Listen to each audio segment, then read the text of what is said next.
વસો ગામમાં વાઘજીભાઈ કરીને એક હરિભગત હતા, બહુ સારા સત્સંગી. એકવાર એમને ખૂબ માંદગી આવી, અને માંદગી આવે ત્યારે ભલભલા સિંહ જેવા હોય તો પણ ઢીલા થઈ જાય.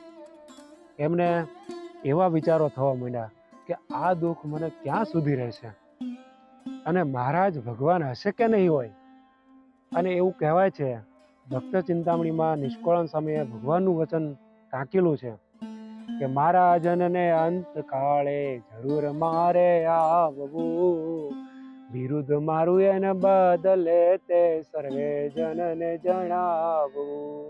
આવું ભગવાન કહે છે કે મારા ભક્તને હું અંતકાળે તેડવા આવીશ, તો મને કેમ એવું કંઈ જણાતું નથી કે ભગવાન મને તેડવા આવશે. અને મેં તો આ લોકનું સુખે જોયું નહીં અને પરલોકનું મળતું નથી. આવા બધા વિચારો કરી અને એ તો સૂતા. બરાબર અડધી રાત્રિ થઈ ત્યારે ભગવાને એમને દિવ્ય દર્શન આપ્યા અને સરસ મજાના ઝરિયાની વસ્ત્રો પહેર્યા હતા. મહારાજ મંદ મંદ સ્મિત કરતા હતા અને સાથે કૃષ્ણ ભગવાનના પણ દર્શન થયા. અને કૃષ્ણ ભગવાનને રાજી કરવા માટે સરસ મજાની મધુર સ્વરે મોરલી વજાડતા હતા.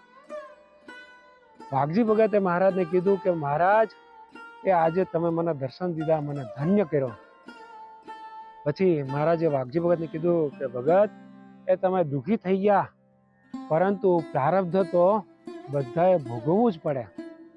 તમે અમને સંભાળ્યા એટલે અમે દર્શન દીધા અને તમને ધામમાં તેડી જવા હતા, પરંતુ હવે અમે અત્યારે તમને ધામમાં નહીં લઈ જઈએ, તમને સાજા કરીશું અને તમને કોઈ વાતનું દુઃખ નહીં રહે. પછી મહારાજે એમના માથા ઉપર અને આખા શરીર ઉપર હાથ ફેરવો એટલે તરત જ એમને શાંતિ થઈ ગઈ. અને એ જ વખતે એમના પગના અંગૂઠામાંથી પીળા સર્પની જેમ એક રોગ નીકળ્યો. પછી મહારાજ અદ્રશ્ય થઈ ગયા. ધીરે ધીરે તરત જ બીમારી સારી થઈ ગઈ અને એમને કોઈ પણ પ્રકારની મુશ્કેલી ના રહી. વાલા ભક્તો, કોઈ પણ પ્રકારની મુશ્કેલી આવે એવા સમયે ધીરજ રાખવી અને મારો ભગવાન છે ને એવો ભગવાનનો અતૂટ વિશ્વાસ રાખવો, ભગવાનનું બળ રાખવું અને ક્યારેય હિંમત ના હારવી. જય સ્વામિનારાયણ.